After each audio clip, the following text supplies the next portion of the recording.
வணக்கம் நண்பர்களே. குரு சீடன் சேனல் மூலமாக உங்களை நான் வரவேற்கிறேன். நான் பிரேம்தர்மா, ஓஷோவின் சீடன்.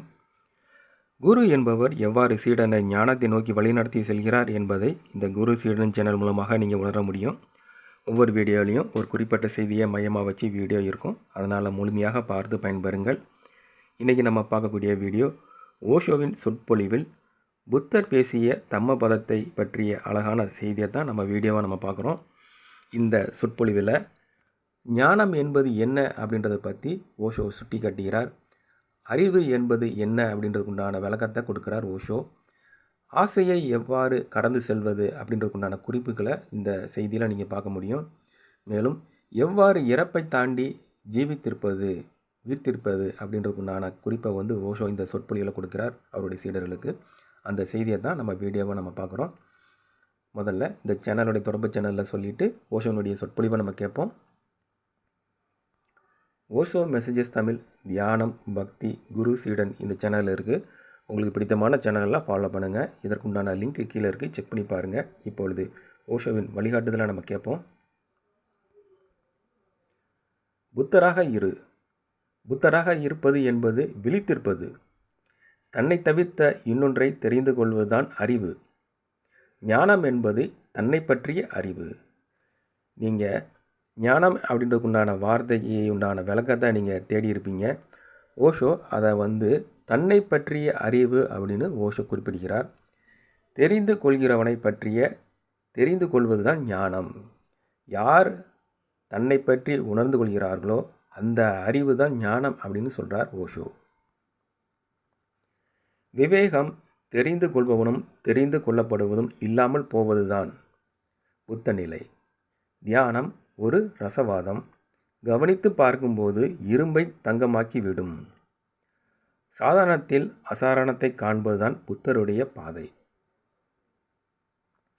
இந்த கணத்தில் இங்கிருப்பதில் முழுமையை காண்பது. இதைதான் புத்தர் தகாதா என்கிறார். மனம் எதற்கெடுத்தாலும் வடிவம் கற்பித்து கொண்டே இருக்கும். கடவுள் வடிவத்தோடு கூடியதொரு பொருள் அல்ல. எங்கே ஆசைகள் இருக்கிறதோ அங்கே மௌனித்து விடு. மனம் ஆசைப்பட்டு கொண்டே இருக்கிறது. மனம் உன்னை திருப்தியாக இருப்பதற்கு விடவே விடாது. புத்தர் கூறுகிறார், தேவைகள் ஏதும் இல்லாதவனாக இரு. இப்பொழுது என்ன இருக்கிறதோ அது உன் தேவைக்கு அதிகமாகவே இருக்கிறது. இப்பொழுது இருப்பவை எல்லாம் அழகாகவும் அருமையாகவும் இருக்கிறது.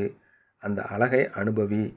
இயற்கை இப்போது இருக்கிறது என்பதில் வெகு அழகு இருக்கிறது. ஆசையை கவனமாக வேடிக்கை பார்க்கும்போது ஆசை மெதுவாக விலகி விடுகிறது. ஆசை எவ்வாறு கடந்து செல்வதற்குண்டான விளக்கத்தை ஓஷோ எவ்வாறு குடிக்கிறான்றதை பாருங்கள். அந்த ஆசையை கவனித்து கொண்டே இருக்கும்போது அது தானாகவே விலகி விடுகிறது அப்படின்றதுக்குண்டான குறிப்பை கொடுக்குறார். மகிழ்ச்சியோ துயரமோ எது நடந்தாலும் பாதிப்பில்லாதவனாக, பற்று இல்லாதவனாக போய்கொண்டிரு. மகிழ்ச்சியும் துயரத்தையும் உன்னோடு அடையாளப்படுத்தி கொள்ளாதே. அதை மிகவும் ஆழமாக வேடிக்கை பார்.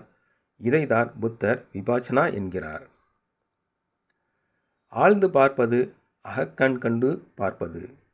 புத்தர் அவரது உடலை வேடிக்கை பார்க்கிறார். அவருக்கு உடல் வலி இல்லை.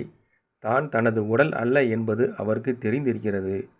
உடல் இறக்கும்போது கூட புத்தர் அதை வேடிக்கை பார்க்கிறார். அந்த அளவுக்கு வேடிக்கை பார்க்க முடியும் என்றால் ஒருவர் இறப்பை தாண்டியவராகி போகிறார். எவ்வாறு இறப்பை தாண்டி போகிறார் அப்படின்ற கொண்டான விளக்கத்தை இந்த இடத்துல நீங்கள் பார்க்குறீங்க. இறப்பிலிருந்து உன்னை காப்பாற்றுவதல்ல புத்தருடைய நோக்கம். இறப்பை தாண்டி உன்னை கொண்டு போவதுதான் அவருடைய நோக்கம். மனிதனுடைய முழு முயற்சியும் மரணத்தால் அழிக்க முடியாது எது என்பதை தெரிந்து கொள்வதுதான். மரணமில்லாது எதுவோ அதைத்தான் மையமாக கொண்டிருப்பது தான். பிறப்பு ஏற்கனவே நடந்துவிட்டது.